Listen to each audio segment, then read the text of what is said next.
Hey everybody, it's Jason Blaha here, and it's time for another breakfast with Blaha. Today I'm having Greek yogurt and almond butter.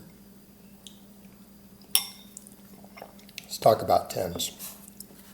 I get people who notice that. They notice that even though I do different rep ranges at different points in the year, I spend the majority of the year doing 10 rep sets on my supplemental work, all my accessories that I use for hypertrophy. Clients of mine that people have seen their vlogs, there's been multiple of them. The same thing gets noticed. Again, people note there's a lot of tens in here. So the question becomes up of why, because again, people will say, why aren't you having people do a lot more low reps?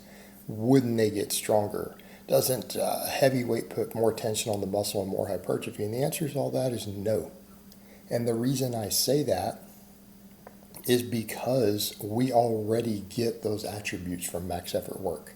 In the conjugate system, we do max effort work every week, we do dynamic work every week, and we do repetition effort work every week. And we don't necessarily need an overlap between those. If we're going to do anything that's heavy supplemental work, like that you're going to do threes, fours, fives, it probably needs to have direct movement pattern carryover. It might make sense in that case to do, a pause deadlift or a block pull or whatever, right? You could do some heavier stuff that we are doing to address a movement pattern deficiency. But for the most part, why are we doing supplemental work? To get thicker, to put on muscle hypertrophy gains. That's why we do it. And if we're going to be efficient about it, you just have to look at all the data that we have. What do we have available?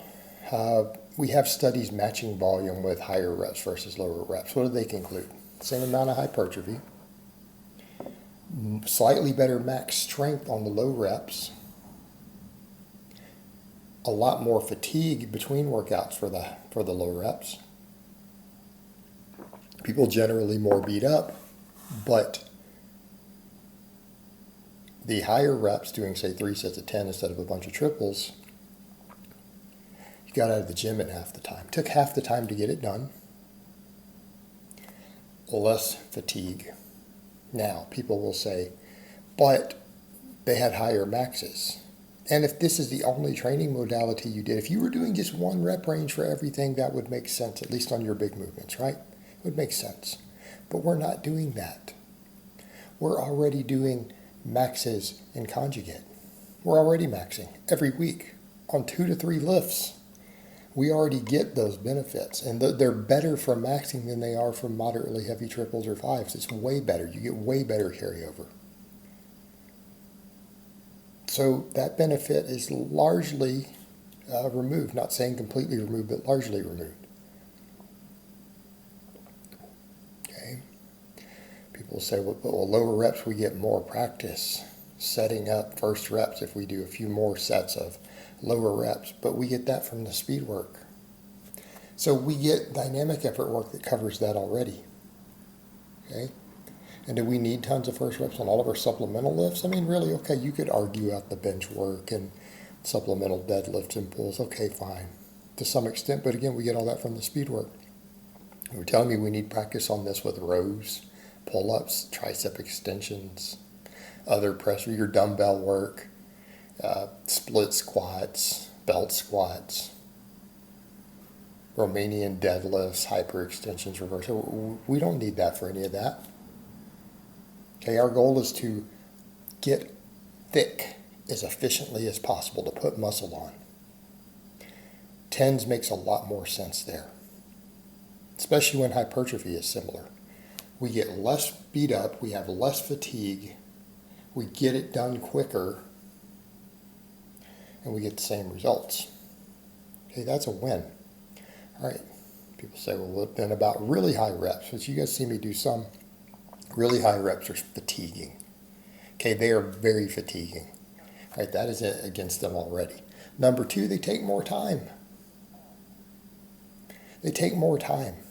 If you have any sort of time schedule, do you really want to come in and do a bunch of sets of 20? Not necessarily, because you still need the long breaks between them. In some cases, we end up needing even longer breaks to recover because there's so much accrued fatigue from doing them. Okay. Number 3, the evidence that the really high reps cause the same type of an amount of hypertrophy is lacking. Those studies have been very heavily questioned by other experts. Right? You can't look at those and take those to the bank. As a lot of them are metabolite studies, a lot of them are looking at MRIs of the muscle shortly after the training. Okay, there's definitely at least several experts who've hypothesized that that could just be inflammation and swelling. It's extra water in the muscle, not as much true hypertrophy. Okay, we have that. Then we have the whole argument of that, again, the still debated hypothesis of myofibrillar versus sarcoplasmic ratios. Now, people who only want to get big, they don't care, right? Muscle gain's muscle gain. But if we're seeking performance, we want as much of that to be myofibrillar as possible. We start getting into real high reps. If that hypothesis holds, we're going to get slightly less performance potential, less strength potential. Okay, and people will also say, what about the conditioning component? We get decent conditioning from a bunch of 10s, right? You do 10 rep leg work. Tell me you're not getting a conditioning component. We are getting that from our lifting with the 10s.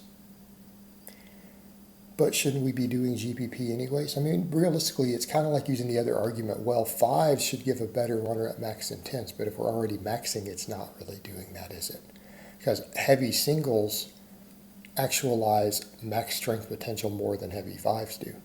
Well, we come back over to the conditioning thing. You really think a couple of 20 rep sets is going to compete with your real conditioning work? If you want more conditioning, go do conditioning work. Do conditioning work. We don't need these other performance attributes to come from what we're doing. And in conjugate, we do each thing specifically for its own optimal performance. That's why we do max singles instead of max triples for the most part. They give us better 1 rep max carryover. We do dynamic effort work instead of just trying to lift faster on regular sets because the dynamic work gives us the best rate of force production. Okay? And there's a whole lot of other reasons we do that also.